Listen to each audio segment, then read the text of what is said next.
Welcome to the Tobacco Online Policy Seminar, TOPS. Thank you for joining us today.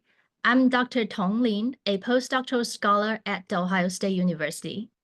TOPS is organized by Mike Pascoe at University of Missouri, C. Sean at Ohio State University, Michael Darden at Johns Hopkins University, Jamie Harmon Boyce at University of Massachusetts Amherst, and Justin White at Boston University. The seminar will be 1 hour with questions from the moderator and discussant. The audience may post questions and comments in the Q&A panel, and the moderator will draw from these questions and comments in conversation with the presenter.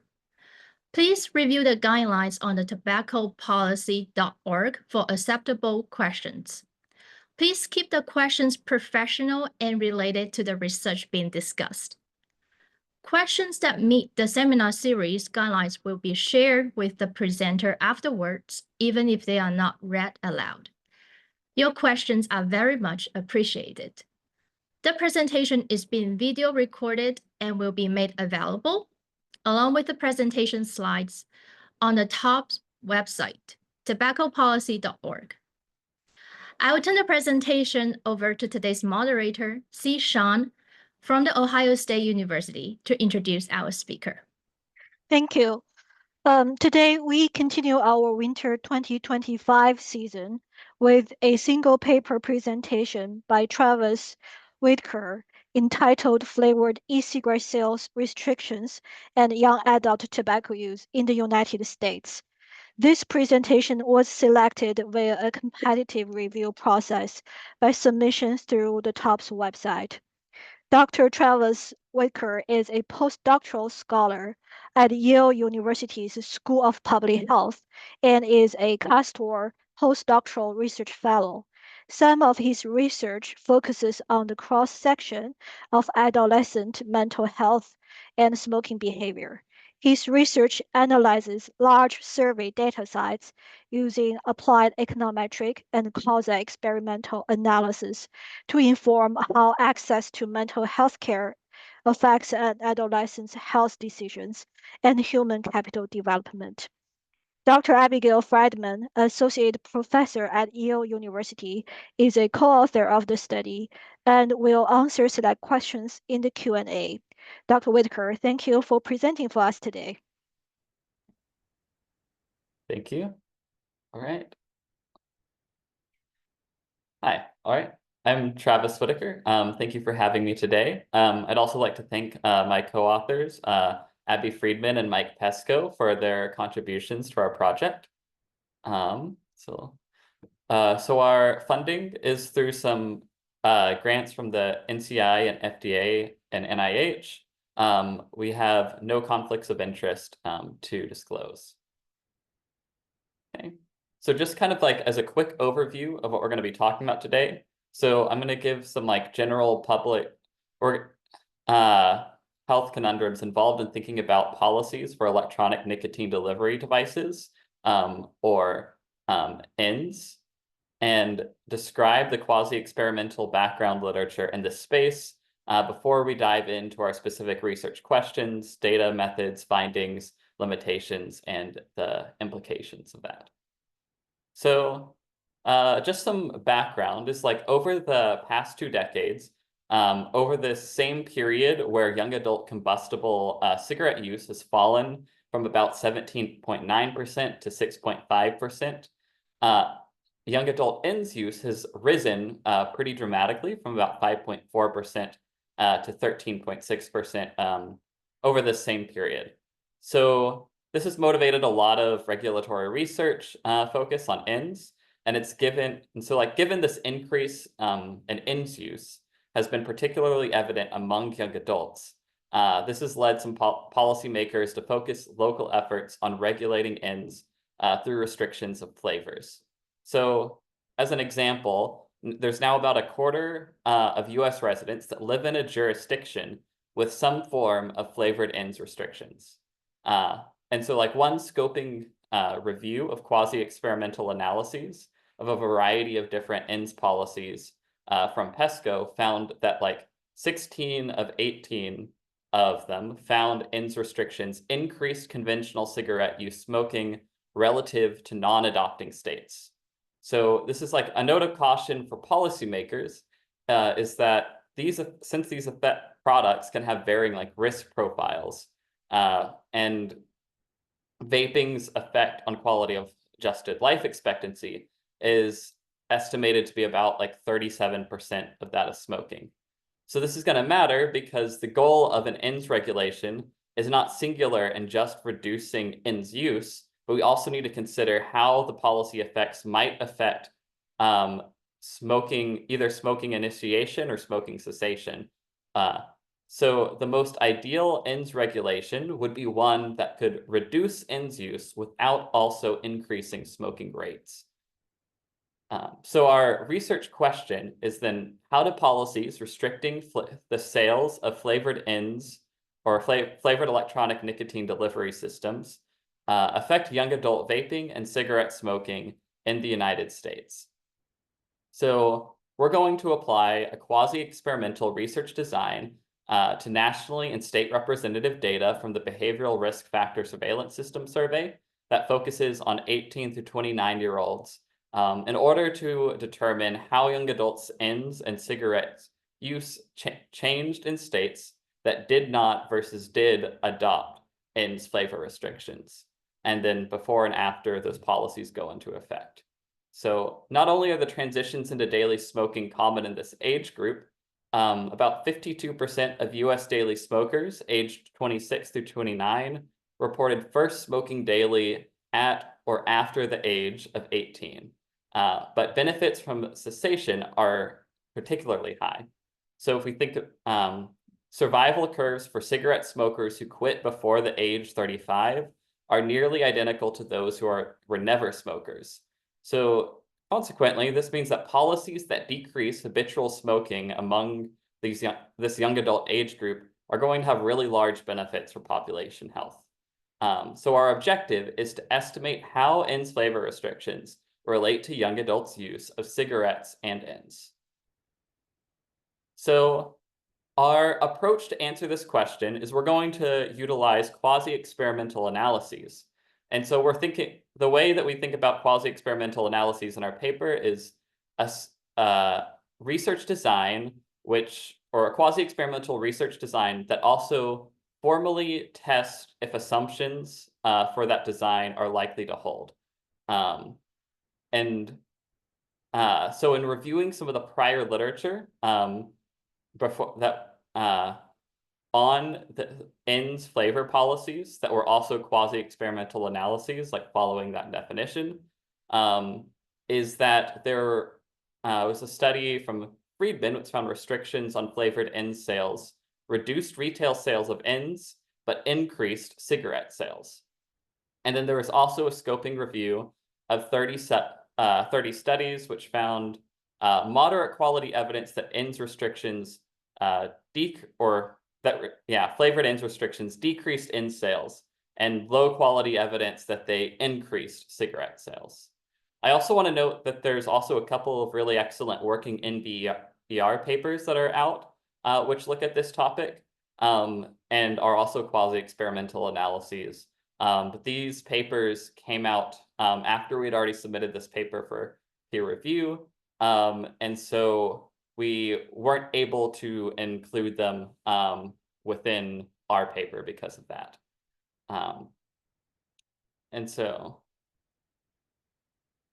then to provide like a preview of like both of our methods and our results, or in our research design, is our team collected a comprehensive data set on state and local restrictions on the sales of flavored ends, cigars, and cigarettes. And so this data set is going to will end up being shared upon its publication, but that's under separate review from this paper. And then we matched this data set to a survey data of 18 through 29-year-olds from BRFIS, or the Behavioral Risk Factor Surveillance System, over the 2016 through 2023 year period. We then implemented a two-way fixed effects design to compare states which did versus did not adopt ends flavor restrictions. and before and after those went into effect. We are also able to capture partial policy coverage, as our collected flavor policy dataset also included municipal flavor policy restrictions when there were none at the state level.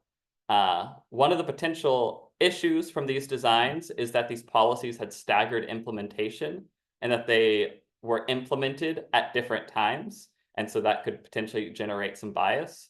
And so to account for this, we test for bias using Goodman-Bacon decompositions.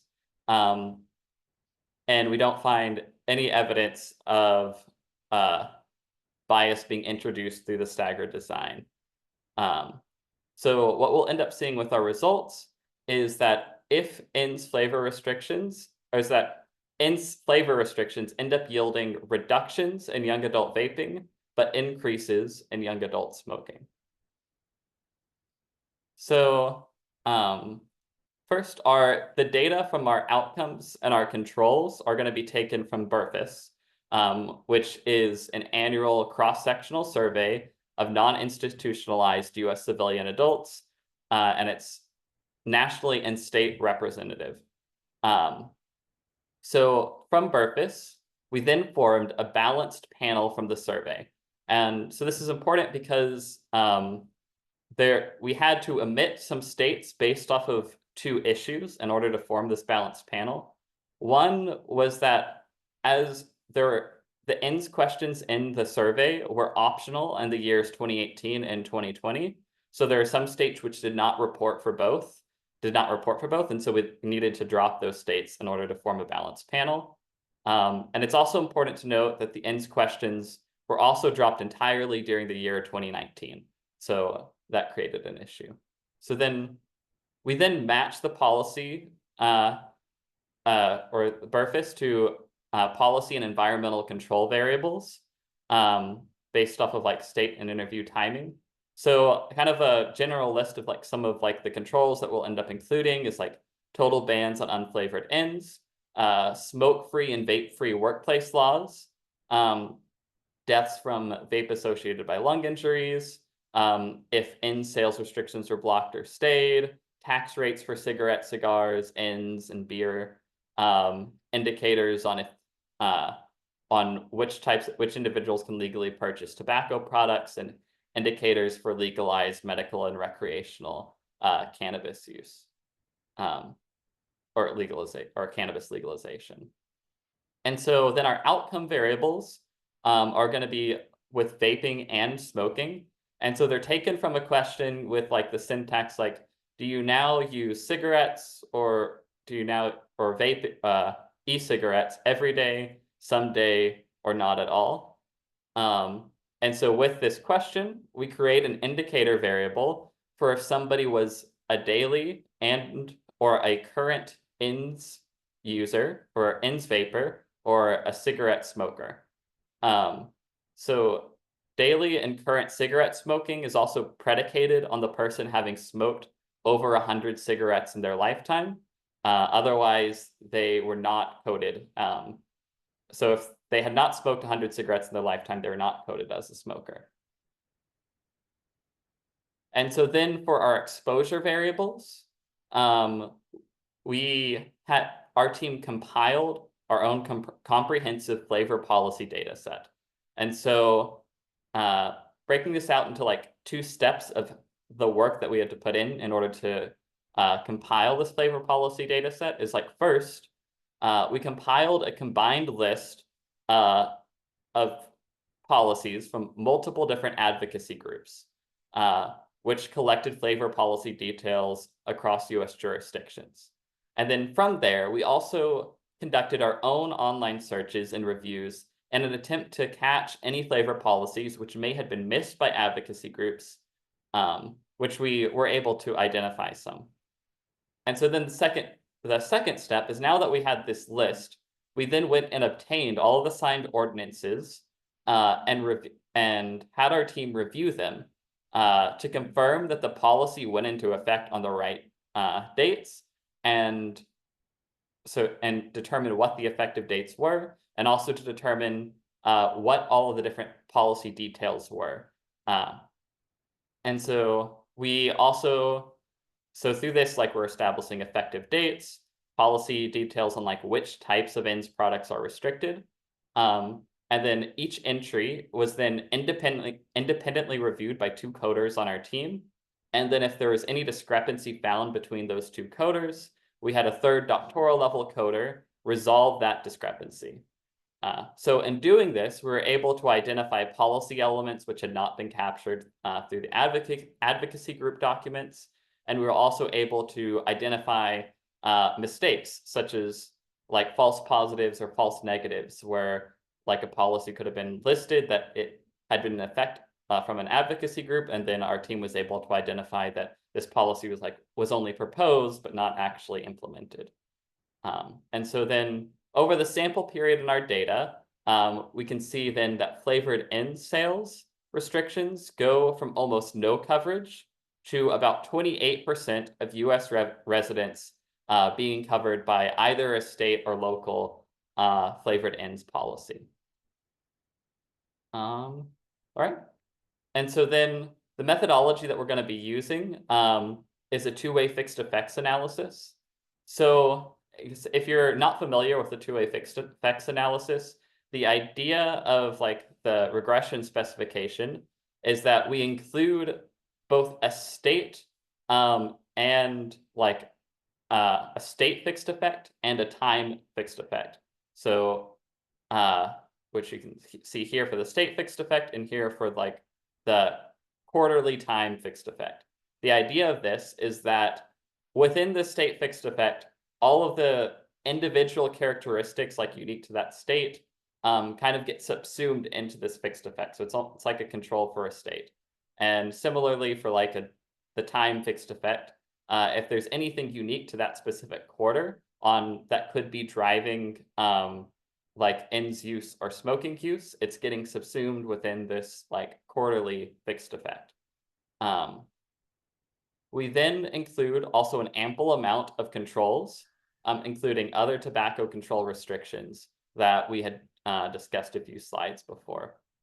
And so what this first specification is the idea is that most researchers, like if they do like if two-way fixed effects regression, you would think of the treatment as like a state flavored policy and then like a local flavored policy. And you would differentiate those effects as potentially being different, where this would be like partial coverage like within the region, and this is like the full state coverage of the ends restriction.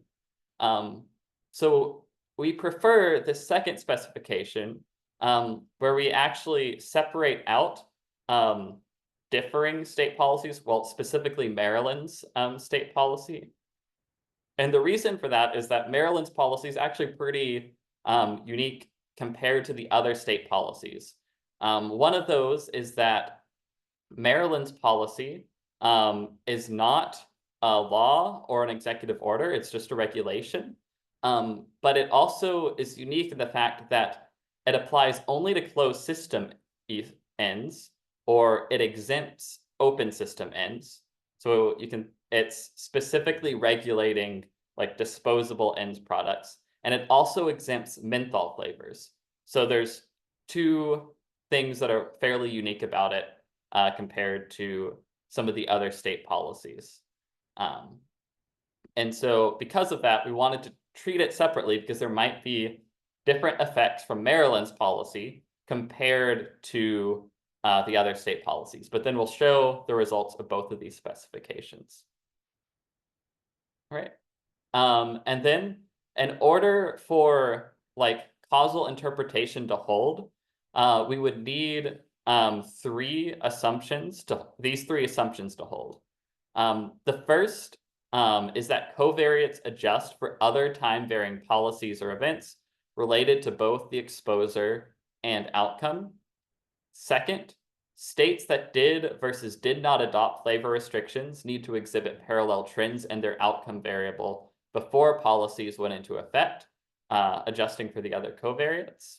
And third, with staggered adoption, either comparisons between early versus late adopters do not drive effect estimates, or estimates use some type of method that's robust dynamic treatment effects.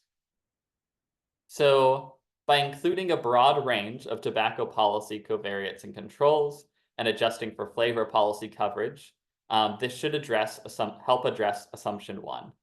And then event studies will check for violations of parallel pre-trends to help test for assumption 2, and then the Goodman-Bacon decompositions, which we'll be doing, will assess for potential bias that could be related to staggered adoption of ends flavor policies with assumption 3. And so then within our paper, we stated like if the Goodman-Bacon decompositions weren't consistent with no substantive bias, so like if they found evidence of bias due to the staggered policy adoption, then we would use an approach like Ches Martin's staggered difference in differences design. But when we do this, the Goodman-Bacon decompositions, it's consistent with evidence of like no bias introduced due to the staggered implementation. So we stick with like the 2A fixed effect specification because that's going to be more efficient than like the staggered difference in difference design if bias isn't being introduced, or it's likely that bias was not introduced. I think this is where we're going to pause for some questions. Thank you. I think let's see whether our discussant have any comments. So our discussant today is Dr. Melanie Dove, an assistant adjunct professor from UC Davis. She also has a lead role in the Tobacco Cessation Policy Research Center, an academic and community partnership housed at the UC Davis Comprehensive Cancer Center. Thank you. So Dr. Dove, do you have any comments? Thank you. Thank you. I just want to say that this is a really interesting study and a creative use of the purpose data. And it sounds like your methods are very rigorous, including the comprehensive data set that you created on the flavor policies and the quasi-experimental analysis with the different specifications.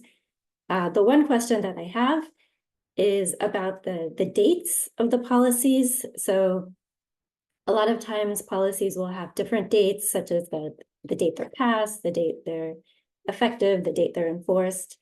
And so I'm just wondering which date you used in your analysis. Right. We collect both the effective dates, the passage dates, and like an enforcement dates. I think we utilize the effective dates, but I think we also have controls for if there is like a different enforcement date or if there is like a stay. I think Abby or Mike could also verify that, but yeah, legislated effective dates. But Okay, great, thank you.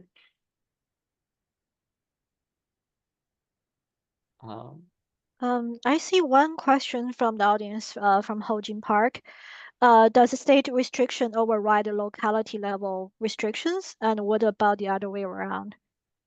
It's like, there are different levels of policies. Right. So asking for different intensities of policy. I think it's like if the state policies and local policies are different, See. Which one overrides which one? So is the city level, county level policies apply, or is the state level, and whether there are like preemptions going on? So, yes, right. Yeah, just rephrase a bit the question. Yeah. So I think that would probably depend where if there is a state level policy, then I think that should override whatever any of the local level policies are. If there's no state policy, but there's a local policy, then that's where it would be like the partial coverage. So like within that jurisdiction, it would be covered, but not for the whole state. I think if there's a contradiction, then I think it should defer to what the state policy is, where it's like if there's a state policy that invalidates. But I think Abby, yeah, should be able to like verify that too. Yeah, I think she mentioned in the chat box, it really depends. Yeah. Yeah, I think those are all the open questions I see in the Q&A, so please proceed. Thank you. Okay, thank you.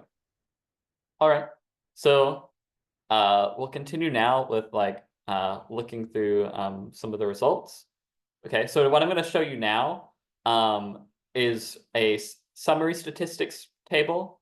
So the first thing to note is that because we use the balanced panel, I do want to show you, like, if we looked at the full data versus the balanced panel, that the means for our variables are fairly similar, whether we're using the full data or the balanced panel. So that's going to be reassuring. And then other things to point out is that over time, we are seeing an increase in ends use, both with current ends use and daily ends use, current and daily ends use. And then we also see declines in current cigarette use and current smoking or in daily cigarette use. And then only a marginal decline in any current use, whether if you like added both cigarette or ends. So and then also over time, we see a substantial increase in the amount of flavored ends restrictions and also an increase in the amount of flavored cigar and menthol cigarette restrictions, although those are outpaced by the flavored end sales restrictions. Okay. And so looking at our first set of the two-way fixed effects results, we're first going to look at just current vaping. So within this, each of these letters is going to represent a different specification. And so where A is just the simplified analysis, so this does not use the balanced panel, and it does not break out Maryland's policy. And then B uses our preferred specification, but it's the full sample and not the balanced panel. C uses our preferred specification with the balanced panel. D does the same thing, except we also apply the weights. So we just want to be able to verify that if we use the weights or if it's unweighted, that the results should, how those results compare. And then E and F are two robustness checks. One drops the first 6 months of COVID-19, and the other drops the 10 highest smoking states. And so for our purposes, like we state it's like our preferred specification as C, but for transparency, we'll show you all of the different specifications. And so what you'll see for current vaping is that there's a substantial decline in current vaping from the ends following an ends restriction. And then there's also a substantial decline in current vaping following Maryland's restriction.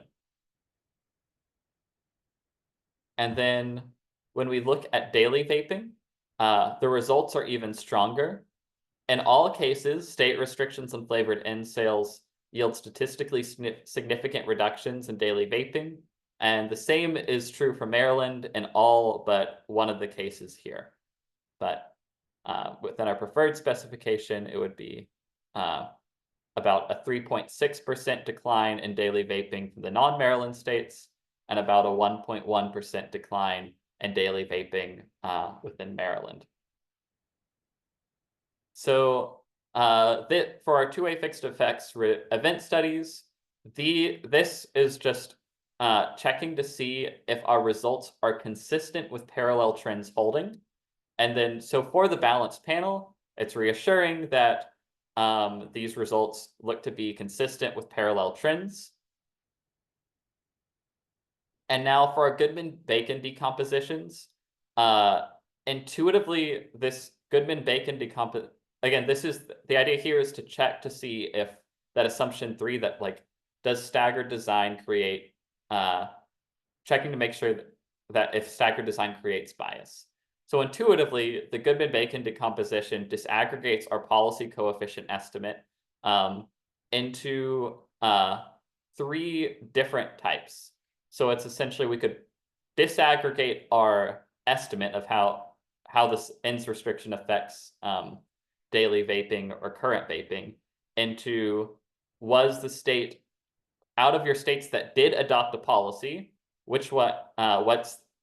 is there a difference between like early versus late adopters, or vice versa with late adopters versus early adopters? Does that affect the coefficient? Then like how much of that coefficient is being driven by adopters versus never adopters? And then how much of the coefficient is within the adopter, so like pre and post adoption of the policy.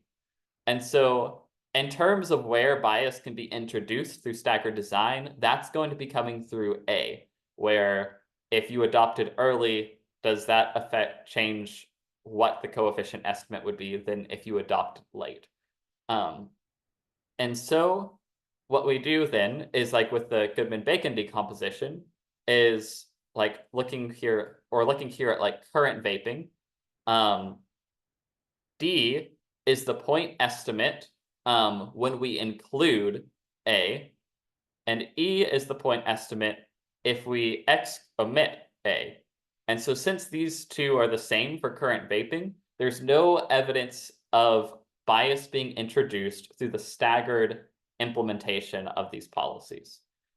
Similar for daily vaping, we don't find any evidence of, it's consistent with the idea of no bias being introduced via staggered adoption. So then switching to cigarette smoking, we find evidence that state restrictions on flavored ends sales yield increases in current smoking outside of Maryland. However, what we'll actually see is that Maryland's policy yields reductions in current smoking that are significant in all but one of the balanced sample analyses. So that's going to be pretty interesting. So we see different effects of the end sales restriction on current smoking when it's the non-Maryland states versus Maryland.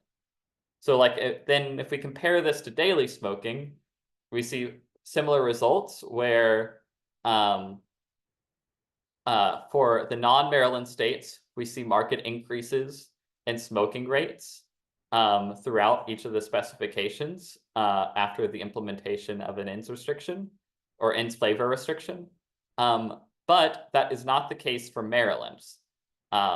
Although for daily smoking, we don't really get a significant decrease. We don't see significant decreases across the board for within Maryland, but there's no significant increase. There's no evidence of a significant increase, which is probably more ideal. And so similar with our two-way fixed effects event studies, when we compare for smoking, is that these are consistent with the idea with parallel trends holding. So, and with the Goodman-Bacon decompositions, similarly to vaping, we find no evidence of substantive bias being introduced via staggered adoption. Maybe a small difference for daily smoking, but it's pretty small, like 0.1. So to summarize like some of these results, is like ends flavor restrictions are associated with decreases in vaping, but increases in cigarette smoking. So this is equivalent to about 22 to 30% increases in daily smoking and 76 to 80% reductions in daily vaping relative to 2018 rates. So to put that into a ratio, that means at the conservative end, you have about 3 additional daily smokers for every 5 fewer daily vapors from the introduction of a flavored ends policy. So what is further concerning is, it's concerning because that ratio is quite large. So even if you're agnostic to the differential effects of smoking versus vaping, there'd be concern of like how of that ratio. So this would raise concerns about potential public health costs of these policies due to the increased cigarette use. So this is where now it's important to note that while these results are true for state flavored ends restrictions, this was not the case with Maryland's policy, in which we saw marked declines in both young adult vaping and young adult smoking. So we're going to want to figure out, why is that? So the Maryland result, which is evidence of a decreased vaping without increased smoking, is really reassuring that there may be a way for flavor policies to reduce vaping without increasing smoking for the young adult age group. And so now, like, the question is, why is that? So just at a baseline level, like, Maryland's policy differs from other states in a few different ways. The first is that it's a regulation, but not a law. There's not really reason from like what we can think of that this would drive the result. So, but with the other two is like, second, it exempts open system devices with a ban focusing on disposables. So it could be that disposables are more popular with youth or initiators, whereas like open system ends may be more popular with smokers attempting to quit. And then third, it also exempts menthol flavors. So similarly, there could be a possible mechanism where young adults or new initiators prefer like fruity or like dessert type flavors. And so targeting them could slow like new initiation and young or like vaping curious young adults, while still offering incentives for current smokers to switch to vaping from cigarette smoking. So we don't really have an answer for this. So this means that more research really needs to be done to consider what drives the difference between Maryland's policy and the other states' flavor policy effects. Because ideally, we would like to be able to replicate the results of Maryland's policy, where we can reduce vaping rates from young adults without increasing smoking rates. And so there are some limitations from this study, and that the data is self-reported, and gaps in Burfis data coverage and the gaps in Burfis data coverage for vaping. So ideally, we should be able to have more comprehensive coverage from the survey sample. Then flavored end sales restrictions would need to increase reporting of cigarette use for a social desirability bias to affect any of our estimates. We're also unable to test for shifts in frequent to non-daily use. So we're not able to see like if people went from daily users to infrequent users or daily smokers to infrequent smokers. And then we cannot distinguish specific mechanisms such as like retailer compliance, changes in manufacturing behaviors, and or changes in risk perception. And so then some of the key implications of our results is that we have evidence of a substitution effect between vaping and smoking for US young adults. And so this is consistent with a lot of the prior work that we talked about at the beginning of this presentation. And so there's also a possibility that a more nuanced policy approach can achieve reduction in vaping initiation without increasing smoking rates. So in particular, policy analyses need to account for these different like cross-product effects, right? Okay, so thank you for giving me the chance to present this work, and now I want to open it up for questions. Thank you, Travis. So let's see if our discussion today has any additional comments or questions. Thank you. Thank you. This was a great presentation. Really interesting results and very clearly presented. I thought the results showing that there's a difference in the smoking outcome between Maryland and the rest of the states was particularly interesting. Did you look at did you separate out any other states? The one that comes to mind is Massachusetts, which has a really comprehensive policy. Yeah, I guess for the purpose of this study, we separated out Maryland's. I think with Massachusetts, if I'm correct, I think part of that is like there were a lot of like there was a lot of local variation in some of the policy coverage, and then it's state level. But yeah, I think that one we just have it covered at the state level for this analysis. But we didn't break out other states, unless Abby if you looked at something before, but we didn't add it to the paper. Oh, she says we separately control for coverage from policies banning all end sales. Yeah, yeah, we do have that control. So like when they banned all ends with the 2019 policy. Yeah. And do you recall what you found for the local policies? Was there any impact the local policies had on either cigarette use or e-cigarette use? Yeah, so I think I have like we have the table in the paper. So you wanted to like the effect of local use versus state use? Right, you presented on the state level policies, but Yes. it looks like you also had a term in your model for whether or not there was a local policy. So I'm just So for local policy, like for daily smoking, for example, there's like a significant increase, I think, in daily smoking from the partial coverage. And I think for vaping, it should be that we find a significant decrease in daily vaping so I think it had about within like the balanced panel ranging from like 3.8% decline in vaping from the partial coverage to like 5.3%. Then for like the smoking rates for the balanced panel, it's about a 3% increase. But I think the results aren't significant across all of them, so it might not be as strong of a interpretation.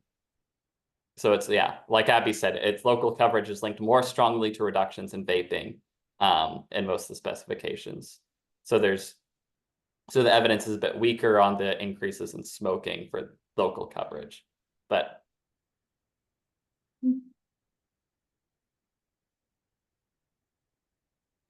okay, so it sounds like it's both the state policies and the local policies that are having an impact. yes, yeah. So I think I think they're consistent directionally rise too. So like even for the coefficients for like the local coverage for smoking, even when they're insignificant, they're still positive, which would be the same direction as the state policies. Okay, thank you. And then my last question is, for some of the specifications, you did not weight the data. And from my understanding with survey data, we're supposed to use the weight. So I was just wondering why you did not weight the data. Yeah, so I guess we do it both ways with like weighting versus we weight it and we do it unweighted. I think partially is because like within the unweighted sample, a lot of the controls should be like controlling for things that would be included like within the weighted sample. I don't recall like for the weights, if it's waiting to get nationally representative and we're dropping states, if that ends up being problematic. Abby can probably clarify there.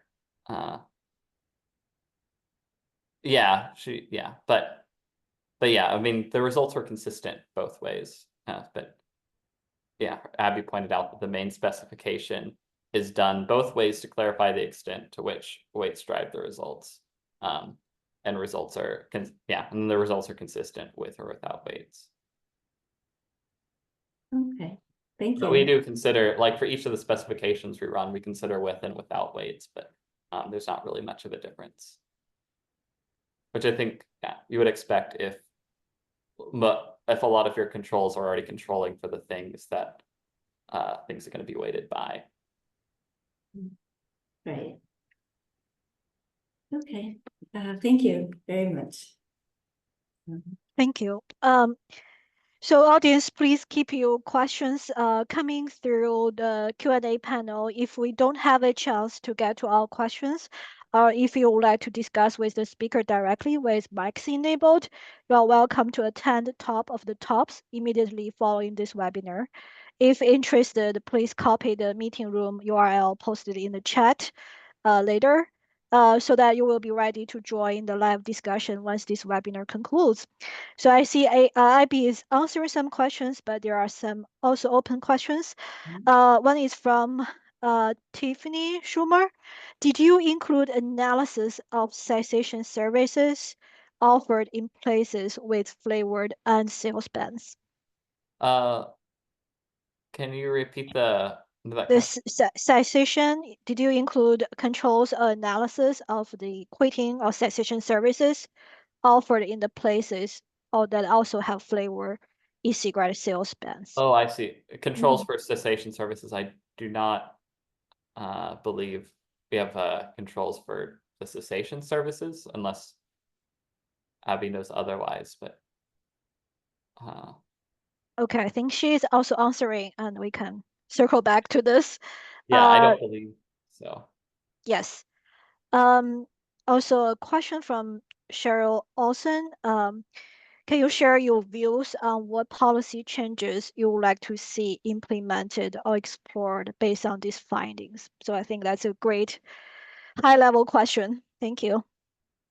Yeah, so I think I guess part of like what we'd want to see explored is just first like some exploration on like more like nuanced policies where you could ideally like target have targeted restrictions which help disincentivize vaping for like young adults that were never smokers before, so like potential like vaping curious young adults, but don't like disincentivize like young adults that are already smokers from switching to vaping.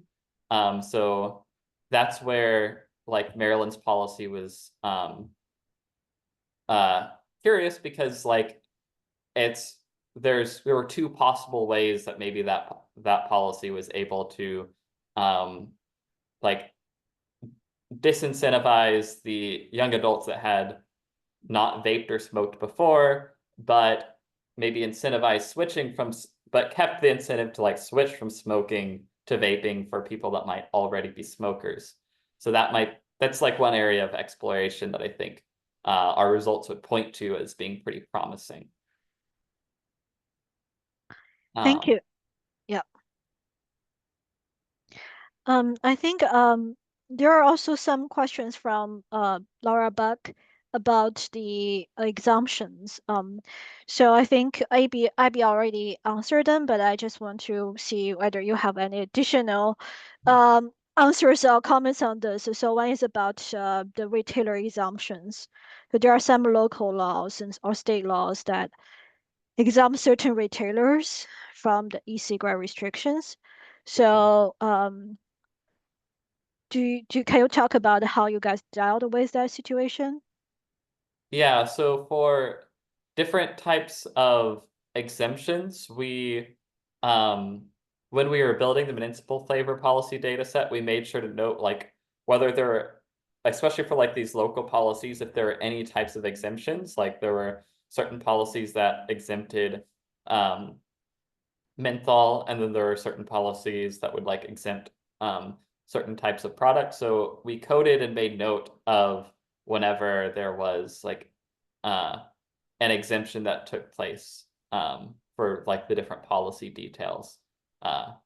And so within like the construction of like our municipal flavor policy data set, it was fairly thorough to make sure that like for each policy, like we had all of like the correct characteristics of that policy. Thank you. There's a question from Richard Prun. If the non-law-based policy was effective, would that be recommended to allow fine-tuning and faster reaction to results? I think this is about the regulation versus law. Oh, So, could you repeat that again? so if the non-law, so if it's the Yeah. not law, but there is policy but not law, as Oh, you I see. mentioned. So if that was effective, would that be recommended to allow fine-tuning and faster reaction? I see. So Yeah. as maybe thinking that like because it was like a regulation and not like a past law. Oh, yeah. Well, I'll let Abby talk about that one. She's already, yeah. Yes. Can everyone hear me? Yes, perfect. Yeah, we can hear Got it. you, Abby. Okay, that is Yeah. an excellent question. One of the key takeaways from this work is what is different about Maryland? Why did Maryland see its policy reduce vaping and not increase smoking? Is it the fact that it exempted menthol? Is it the fact that it didn't apply to open system devices, which are more commonly preferred by adults than they are by youth? Is it what's going on here? Is it something different about Maryland that isn't even about this policy, right? It could be something about the regulatory structure in Maryland that means that a comptroller's regulation is effective in a way that maybe wouldn't generalize. We don't know what it was about Maryland's policy. That needs very serious study. I think one of the takeaways from this work is that the states are the laboratory for federal policy decisions. We need the policy variation in the states to be well studied and carefully studied to give us direction on what to do next. It would not be a ridiculous thing for a regulator who was interested in trying this out to say, okay, let's see what happens if we try a flavor regulation that is restricted to closed system devices for a year in a state that hasn't done anything and do a real test of what happens, right? But we don't know if it was that or something else. Maybe it doesn't generalize to any other states. Maybe it's Maryland specific. We need more analysis to understand. Yeah, that's indeed very interesting. So a question from Jessica Reed. Can you comment on how these findings fit in the context of the overall decline in smoking observed among young people in the US? Right. So I guess within the context of like overall decreases in cigarette smoking, I think part of it is like within, I guess where these policies fit into that overall context is like it's definitely positive for like for there to be declines in like cigarette smoking among young adults over time. And I guess we'd ideally be able to keep trends moving in that direction. And so that's where it's important when we're looking at these like ends flavor restrictions to just ensure that we don't end up being like counterproductive with like the restriction, where we don't want to increase we don't want to reverse any trends of like declines in smoking rates among young adults. But at the same time, it's also important to hold that into hand, to also consider like the rises in vaping rates, which is why we're really advocating for looking more into like policies like what happened with Maryland or other more nuanced policies where we could maybe be able to achieve that goal of like helping smoking rates continue to decline among youth and adolescents, but also try to also work on lowering vaping rates among that same cohort. Thank you. I think Abby's answering this, but I can also pose this question to you. So how did you take into account the fact that the Maryland controller changed and the new office stopped enforcing its policies at 2022? So did you see anything in the data set? Any changes? Yeah, I guess I tap Abby probably in for this one, because I think she'd probably know if there's Sure. a change that happened. So two things. The first is what economists do when they're doing two-way fixed effects analysis question. When you do an analysis of a policy effect, you use the legislated or the official policy, which means that even if for some reason a agency declines to fully enforce it, unless it's repealed, it's still treated as if it's in effect. And there are a bunch of reasons why doing anything other than that would keep you from being able to get a causal estimate with these kinds of analyses. Since the comptroller's policy hasn't officially been taken down, and it hasn't been announced to the retailers were the groups informed by the original policy of what was going to be implemented, that is not in effect, it's still treated as an effect. That said, when we first ran the analysis, when we first submitted it, it only used data through the end of 2022. The 2023 data was released in September, and at the R&R stage, when we updated the analysis to be responsive to a peer reviewer, we added 2023. The Maryland implications were the same. So it doesn't seem like there's anything about the changes with comptroller's policy that is driving the Maryland effect. But I do think understanding, again, I'm going to go back to, and this is why I'm collaborating with a lawyer in Maryland, understanding why Maryland is different is going to be really important to inform the policies that are best for public health in this space. Thank you. I think we are about time, and I don't see any other open questions. So I'll let Tom, our MC, to take us out, and we have top of the tops later. If you're interested, please join us. Thank you. We are out of time. However, if you still have burning questions or thoughts for Travis Whitacre, you can join us for Top of the Tops, an interactive group discussion. To join, please copy the Zoom meetings room URL posted in the chat and switch rooms with us once this event concludes. We'll leave this webinar room for an extra minute after the end to give everyone a chance to copy the URL, which is bit.ly/topsmeeting, all lowercase. Thank you to our presenter, moderator, and discussant. Finally, thank you to the audience of 192 people for your participation. Have a top-notch weekend.